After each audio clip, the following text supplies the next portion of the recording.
Allez, il est l'heure du match of the days entre l'AS Monaco et l'Olympique Lyonnais. Bien évidemment, tout de suite après, pour ceux qui sont fans de Saint-Etienne et du Paris Saint-Germain, vous pouvez bien sûr aller cliquer pour le match Saint-Etienne, Paris Saint-Germain, mais match of the day entre l'AS Monaco et l'Olympique Lyonnais. On va commencer avec l'AS Monaco. Je précise d'abord cette fameuse photo qui fait très mal à tous les Monégas. C'est pas pour chambrer, c'est pas pour chambrer, je précise. En 2011, malheureusement, l'AS Monaco était au sol. Et peut-être que contre Sochaux, ils étaient au sol aussi parce que quand tu mènes 2 buts à 0 et que tu te fais revenir et que ton équipe adverse égalise et qu'en plus c'est Sochaux, ça veut dire forcément qu'il y a eu un problème, manque d'investissement, manque d'envie peut-être sur le terrain. Et malheureusement, ça a une conséquence, puisque bien sûr, l'AS Monaco a perdu la première place au profit du Paris Saint-Germain. Allez, maintenant, on va aussi passer du côté du Mercato. Alors, le Mercato qui bien sûr, est sans arrêt en mouvement du côté de Monaco, mais il y a une rumeur qui a semblé assez réaliste pour l'année prochaine.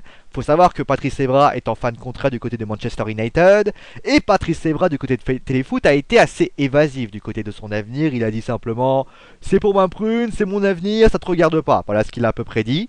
Je respecte son choix, ça peut comprendre. Il ne veut pas parler de négociations salariales en public, dans les journalistes, c'est normal. Il peut flinguer Pierre Ménès, mais pas en parler.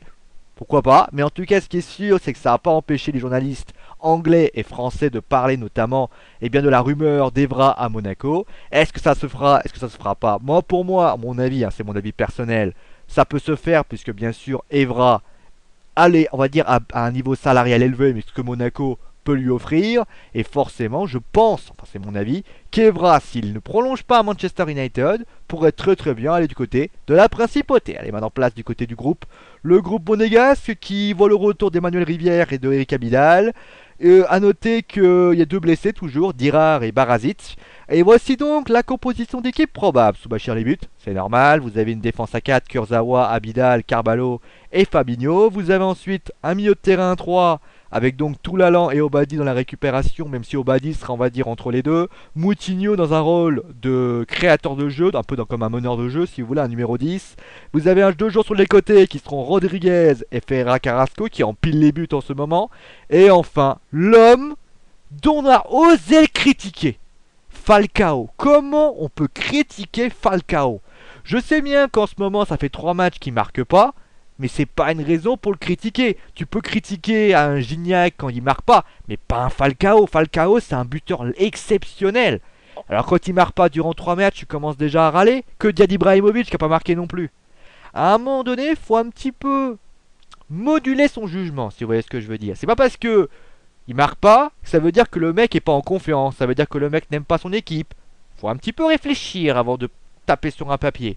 Et là, vous voyez quoi? Je suis un petit peu à côté, un petit peu d'accord avec ce qu'a dit Patrice Evra. Bon, allez, en place à l'Olympique Lyonnais, avec bien évidemment la grosse information. Vous avez pu suivre cela avec l'avant-match et l'après-match sur Wrestling Foot Game et Wrestling Football. Lyon sauve le point, avec bien évidemment avec des vertus mentales.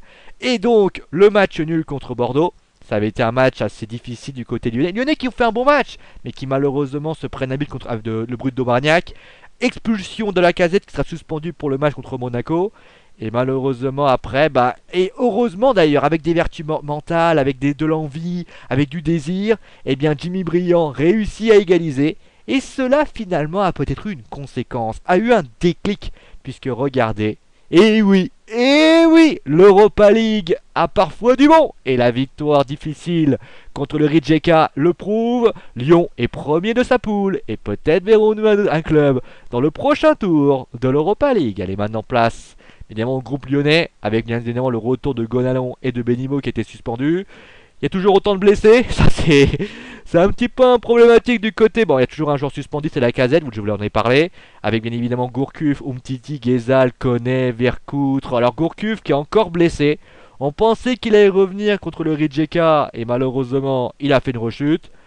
On en parlait la semaine dernière. Au bout d'un moment, ça va très vite sous les Rémi Garde et Bernard Lacombe. Et Jean-Michel Aulas ne pourra pas toujours le défendre.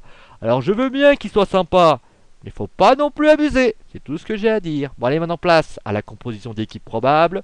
Lopez dans les buts. A noter d'ailleurs que Vercout est en reprise, bien évidemment, et Miguel Lopez aussi. Vous avez ensuite Benimo, Fofana, Bizevac et Ferry. Alors pourquoi j'ai mis Ferry? Parce que Zéphane, j'ai pas confiance. J'ai pas confiance en Zéphane, je le trouve très limité, il se fait surprendre et notamment quand tu vois un Rodriguez de l'autre côté, sincèrement, Zéphane il va se faire plaisir parce que contre CV il a eu du mal. J'imagine même pas ce qui va se passer avec Rodriguez. Et si tu peux tourner, Carrasco ça va être le même problème. Faudra faire attention. J'ai mis Fofana en défense centrale parce que Sarr ne m'a pas du tout rassuré. Et j'estime que Fofana pourra peut-être mieux tenir Falcao avec Bizevac. Et Binimo bien sûr qui fait son retour de suspension. Qui remplace Dabo. Alors bien évidemment on aurait pu mettre Dabo à la place. Mais bon je préfère mettre Henri Binimo qui a plus d'expérience. Ensuite vous avez un système à 3. Gonalon, Grenier et Malbranck. Ensuite sur les côtés vous avez Gaël Dany qui peut-être enfin va jouer. Parce que c'est vrai qu'il a été blessé et puis il est revenu. Et Benzia qui a fait un bon match d'ailleurs contre Bordeaux. Et enfin devant Bafé Gomis comme d'habitude. Hein. Donc Bafé Timbi Gomis qui sera là. Et on espère bien sûr qu'il empêlera les buts pour essayer de sauver justement l'Olympique Lyonnais. Et d'ailleurs pour les supporters lyonnais, je pense, et c'est mon avis, hein, je pense que Lyon va remporter le match.